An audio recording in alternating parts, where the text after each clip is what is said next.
Bismillahirrahmanirrahim. Assalamualaikum warahmatullahi wabarakatuh. Alhamdulillah, semoga kalian selalu sehat dan tetap bersemangat ya. Untuk pengendalian vektor dan binatang pengganggu kali ini, kita nanti insya Allah mungkin minggu depan kita sudah mulai praktek ya. Karena praktek itu mau dikejarkan supaya tercapai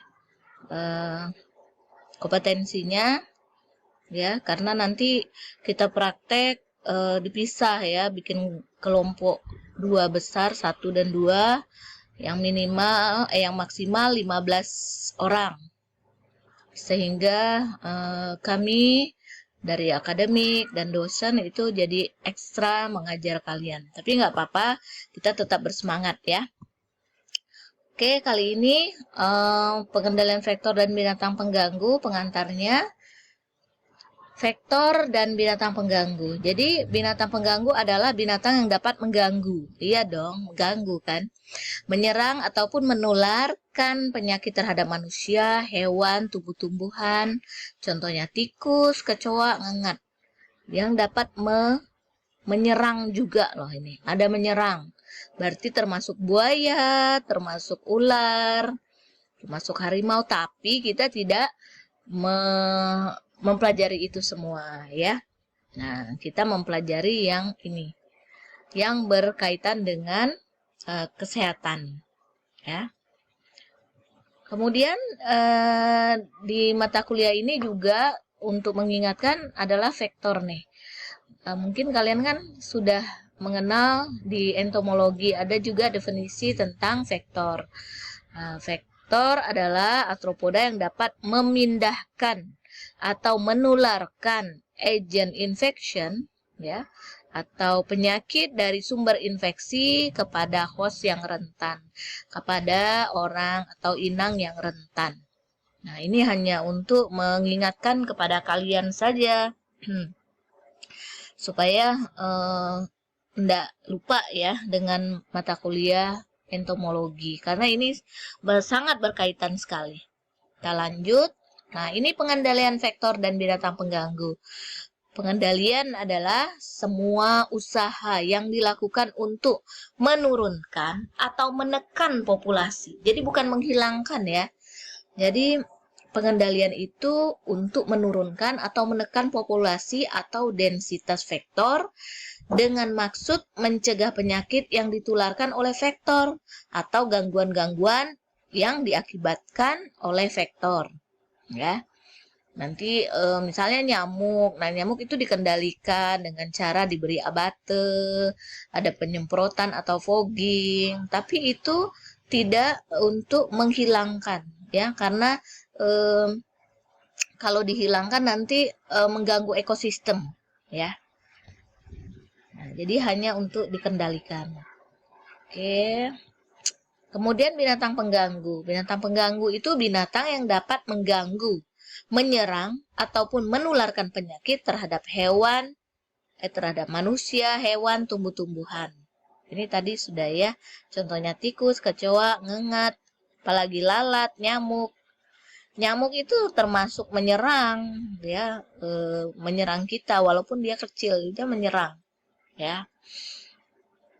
Lanjut. Nah, ini adalah macam-macam pengendalian vektor dan binatang pengganggu. Jadi, prinsip-prinsip pengendalian arthropoda, ada beberapa prinsip yang perlu diketahui dalam pengendalian arthropoda ya.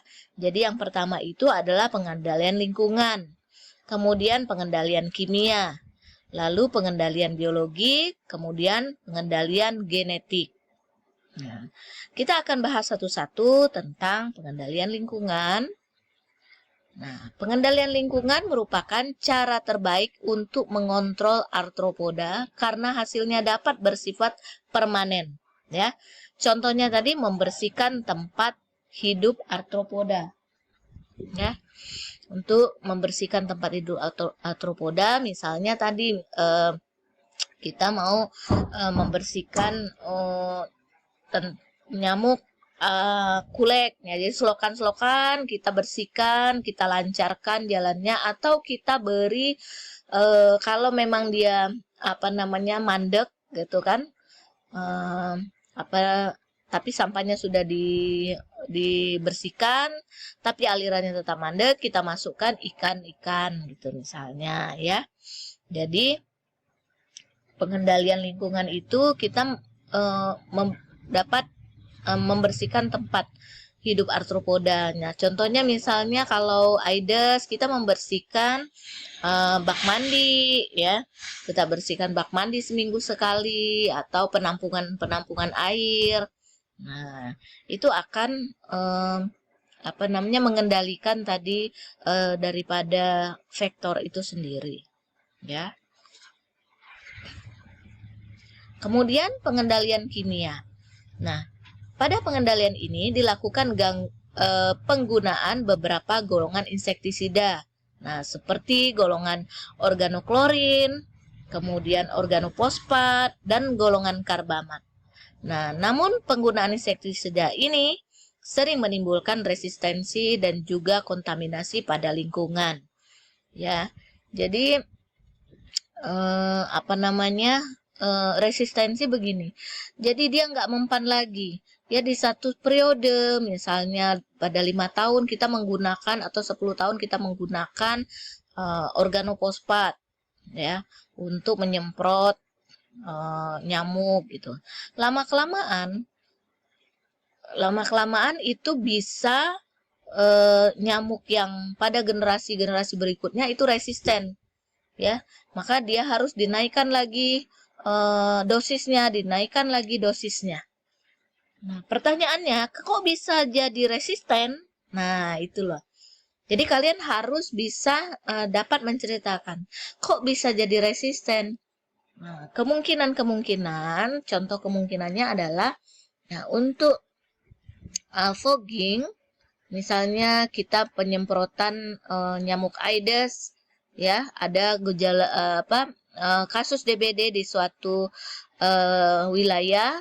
Kemudian untuk menghalangi percepatannya pemindahan penyakit atau virus DBD ini oleh nyamuk, maka satu wilayah harus disemprot atau di fogging. Nah, itu menggunakan malation. Nah, malation ini lumayan mahal loh. Jadi malation itu nanti akan dicampur dengan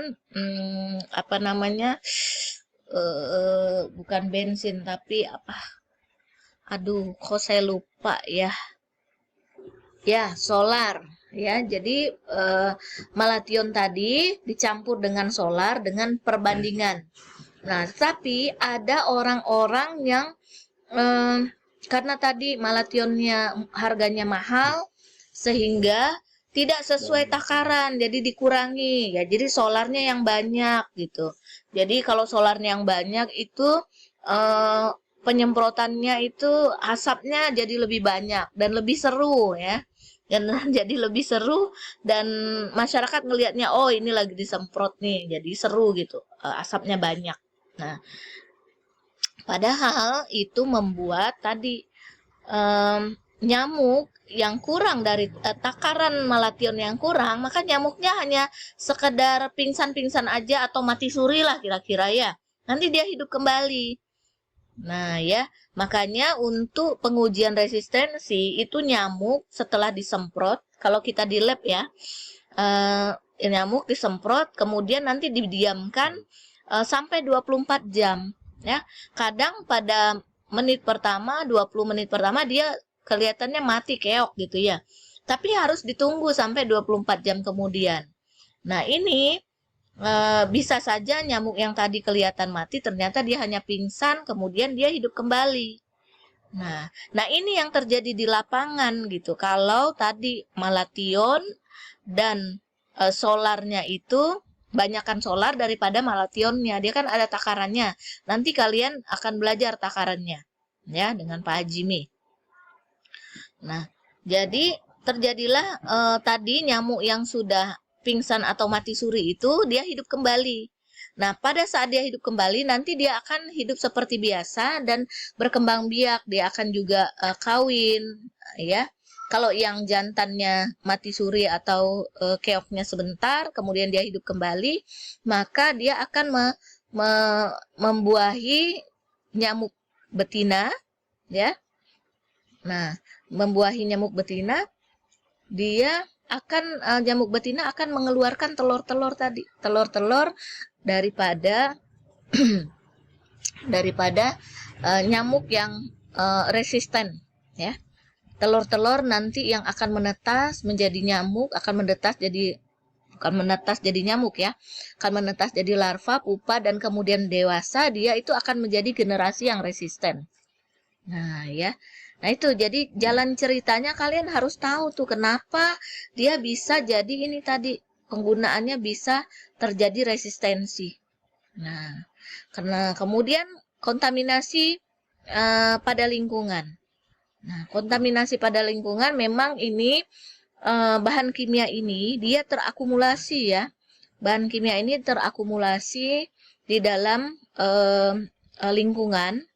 Nah, nanti kalau dia sudah pada titik ambang batas tidak bisa mentolerir, maka akan terjadi kerusakan. Tapi kalau misalnya dari fogging ya hanya sekali-sekali, setahun sekali juga enggak, atau kita pemakaian pemakaian obat semprot nyamuk itu untuk membunuh nyamuk juga tidak tiap malam, paling tidak dia mengkontaminasi udara, ya, mengkontaminasi udara yang terhirup oleh kita, ya.